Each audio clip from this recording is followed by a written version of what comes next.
ஐயா, இன்று சிவப்பு கொடி சோகமாக அசைகிறது.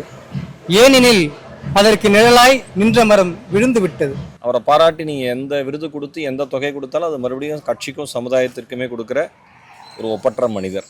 எங்கள்கிட்ட அவ்வளோ அன்பாக அவ்வளோ ஆசையாக அன்பாக பழகுவாங்க. எங்கே பார்த்தாலும் அப்படி ஒரு உசுராக பழகக்கூடிய ஐயா. அவரோட இழப்பு தாங்க முடியாத ஐயாவை போல ஒரு அரசியல் தலைவர்களை இதுவரைக்கும் நான் பார்த்தது கிடையாது. ஒவ்வொரு கம்யூனிஸ்ட் தோழர்களுக்கும் அவரோட வாழ்க்கை ஒரு பாடம். அவருடைய வாழ்க்கை வரலாறுலாம் மாணவர்கள் படிக்கணும்.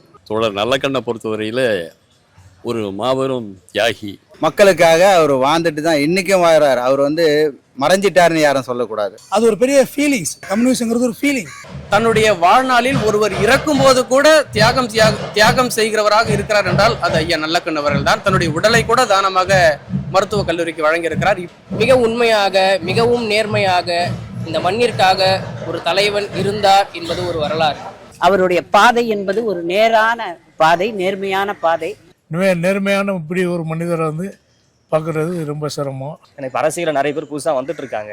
ஆனால் அவங்களும் அரசியல்னா என்ன அப்படின்றதுக்கான ஒரு எடுத்துக்காட்டாக யாரை பார்க்கணும்னா இவரை தான் பார்க்கணுன்றது நாங்கள் சொல்கிறோம். அந்த ஒரு தமிழகத்தின் மிக நேர்மையான ஒரு பொது உடைமை போராளி என்றால் அதற்கு முன்மாதிரியாக நல்லக்கண்ணாக இருக்கிறார். தேசத்தில் எத்தனையோ தலைவர்கள் வாழ்ந்திருக்கிறார்கள். ஒரு வள்ளுவராக நல்லக்கண்ணர் வாழ்ந்திருக்கிறார்.